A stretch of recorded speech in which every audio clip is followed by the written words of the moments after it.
Draft analyst Chris Trapasso has got his latest mock draft on CBSSports.com, and the headline involves a trade at the top. The Las Vegas Raiders move up to take Shedeur Sanders, which leads to a run of quarterbacks. After Sanders, it's Cam Ward to Cleveland, Jalen Milroe to New York, and then Tennessee ends up with edge rusher Abdul Carter at 6. All right, let's bring in the guy that put that mock together, and that's going to be Traps along with Josh Edwards, Danny Cannell joining me here on set. So, Chris, give me the lowdown on this trade here and the Raiders going up to get their guy. This is all about Tom Brady and his connection that goes all the way back to Shedeur Sanders in high school. I feel like with Brady being a part owner of this Raiders organization, we've heard a lot of rumblings that he's really running the show here. Even with Pete Carroll in Stowe now, I think Tom Brady will do whatever is needed to get a quarterback, and one that kind of plays similarly to how he played, from in the pocket and more of a cerebral game than anything else. And this is not a great quarterback class. The Raiders have had a glaring need at the quarterback position for the last few years. So I think Brady will really spearhead this aggressive move up all the way to number 1 to get Shedeur Sanders. The only question I would have is why not get the package deal then? Why not bring in Coach Prime to coach Shedeur in this one? So that's the one where I really thought there was a legitimate chance that could happen, and wondering why it didn't is another story. And bringing back somebody who's getting up there in age to provide some stability to the organization, I get it. But I have a hard time envisioning Shedeur going number 1. I think Cam Ward is QB1 in a class by himself. Then I think it's Shedeur. Then I think there's a pretty massive drop-off. We'll get to him. But it's very clear the Raiders have to do something. They definitely need a quarterback. If they did trade up, I'd be a little bit surprised if they passed on Cam Ward, even with that relationship that Tom Brady has with Shedeur. Yeah, I agree with Danny. I've got Shedeur as the quarterback 1 in this draft class or Cam Ward as QB1 in this draft class by a significant margin. Sanders, I thought, had a better first half of the season, but we didn't see what we needed to consistently during the second half of the season. So, yes, I do agree with Traps that the Raiders are desperate for a change at quarterback, and I think that they would like to come out of this draft with quarterback 1. I just think it's a little bit rich to move up the board, give up what they would have to take a player that I don't think, quite frankly, is as good as Cam Ward. Ward goes 2 to Cleveland, then Jalen Milroe to New York. Now, Traps, last time you and I got together, at the time you had Milroe going to Cleveland at 5 with a healthier Deshaun Watson now. Take me through the thought process this time with Milroe at 3. All right, well, I feel like Cleveland is going to draft a quarterback. And then the Giants, after everything that's transpired with Saquon Barkley, I feel like John Mara is usually not the owner that's stepping in and saying, do this, don't do that. But at this point, with Joe Schoen and Brian Daboll being retained after such a disastrous season and a glaring need at the quarterback position after everything that transpired with Daniel Jones, sitting there at 3 with 2 quarterbacks already off the board, I feel like they would have to reach for a project-type quarterback in Jalen Milroe, who I think could move up boards after the combine. He should test very well, and certainly we know the history. Joe Schoen and Brian Daboll in Buffalo with Josh Allen. Now, I'm not saying that Jalen Milroe is the next Josh Allen, but a similar type where you could use him in the designed run game at first, where he's starting to learn Brian Daboll's system. They just need some type of young promise at the quarterback position, or I think they'll be even more on the hot seat, Brian Daboll and Joe Schoen, than they already are. Oh, this is where I think they missed, Chris. Like, I think last year they had the opportunity, and I think you saw some of that tension between coach and front office, which is why they could get burned. If they take Jalen Milroe at 3, this will set the Giants back for 3 to 4 years. I just don't see it. I think he is a massive project where you're going to have to build a very specific offense around that is going to have limitations. I agree with you. He's going to impress. He's a great young man. He's going to test off the charts. It's going to remind a lot of people of Anthony Richardson. Not quite as big, but he will be a presence to be felt at the combine. He'll test off the charts, but he's not that good of a passer, as with evidence last year. He throws a really good deep ball. He's just too inconsistent underneath.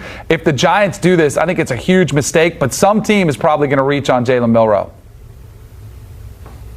Yeah, and I don't think Cleveland is locked into taking a quarterback at number 2 either. I think if they view these players as being worthy of one of those selections, then that is the decision that they will make.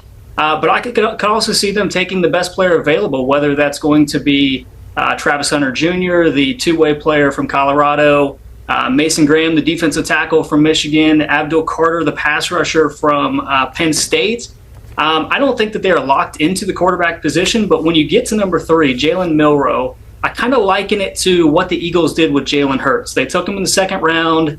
He wasn't necessarily a refined passer coming out of Oklahoma.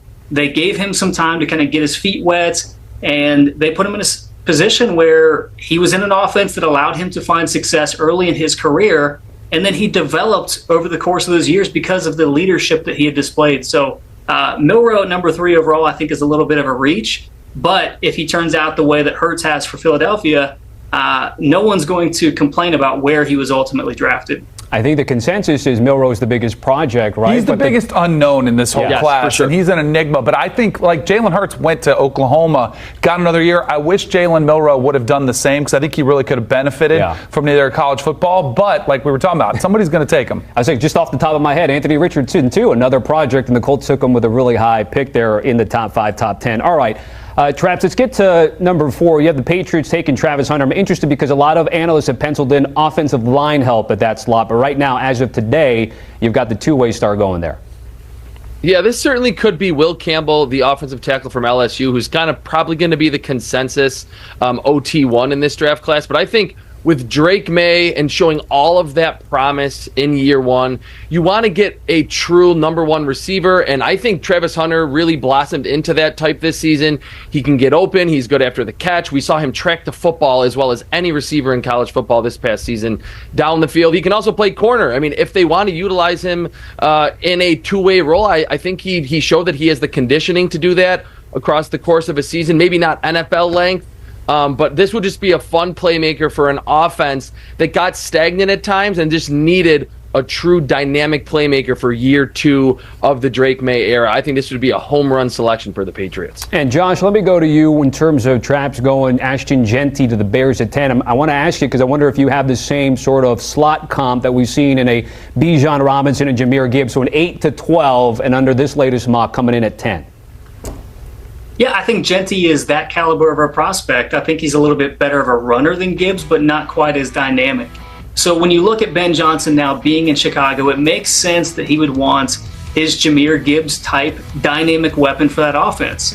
What I have typically done in mock drafts is I've given them an offensive lineman because I think before he can afford to put that player into this offense, I think he needs to upgrade the offensive line. I think he needs to have that formidable front that he had in Detroit that allows him to do some of that gimmicky, gadgety type stuff on offense before he can drop in a player like Ashton Genty. But in terms of the talents, I think this is absolutely a home run. I think at number 10 overall, you're talking about that caliber of a player.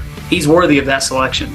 All right, guys, hang tight. We're going to take a break here on CBS Sports HQ Spotlight. We're going to tease the mid-round picks coming up in just a little bit. And we'll also tackle some of the other teams who got eliminated on Championship Sunday. It's an off-season look at the Commanders and Bills next.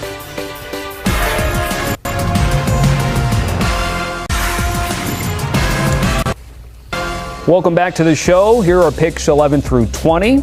Trapascio in similar mind with Ryan Wilson in terms of James Pierce Jr. going to the 49ers at 11. New draft, same old story when it comes to an Ohio State wide receiver. Emeka Egbuka goes to Indy at 14. And then rounding out the top 20 corner, Jahdae Barron out of Texas going to Denver. All right, back here with the fellas. And Trapascio, though, let's focus on number 12 with the Cowboys. Now, can we assume that if Genty's there at 12, they go that route? But if he's not and goes to the Bears at 10, Tyler Warren's there up next for them. Yeah, I got to say, I had done so many mock drafts where Ashton Genty went to the Cowboys because that seemed like such a perfect pairing. Ben Johnson goes there. Like Josh said, that would kind of be his Jahmyr Gibbs. I think Ty Warren would make a lot of sense for the Cowboys. Their second leading receiver this past year was Jake Ferguson. He caught 59 passes, but only for 8.4 yards per catch. And certainly Warren, we saw him at Penn State this year catching passes from Drew Aller. He is a vertical seam stretcher, over 100 catches, over 1,200 yards. He was the heartbeat of that offense. I think opposite CeeDee Lamb, or I guess down the middle from CeeDee Lamb, someone like Tyler Warren would be a huge benefit to Dak Prescott coming off his injury. Chris, I totally agree. I think everyone knows that they have to give some help to CeeDee Lamb so he's not getting so much attention and coverage. But look at what the Chiefs did with Travis Kelce and Tyreek Hill early on in that career. The tight end can be just as much of a relief, especially if it's a pass-catching tight end, the way Tyler Warren is coming out of Penn State. He was phenomenal, able to do so many different things. They lined him up in 6 and 7 different positions, in the backfield, in the slot wide receiver, out wide at wide receiver. He can do a little bit of everything. My only concern with him is Brock Bowers just set a standard for rookie tight ends that I don't know if anybody could live up to, but Tyler Warren will be up for the challenge.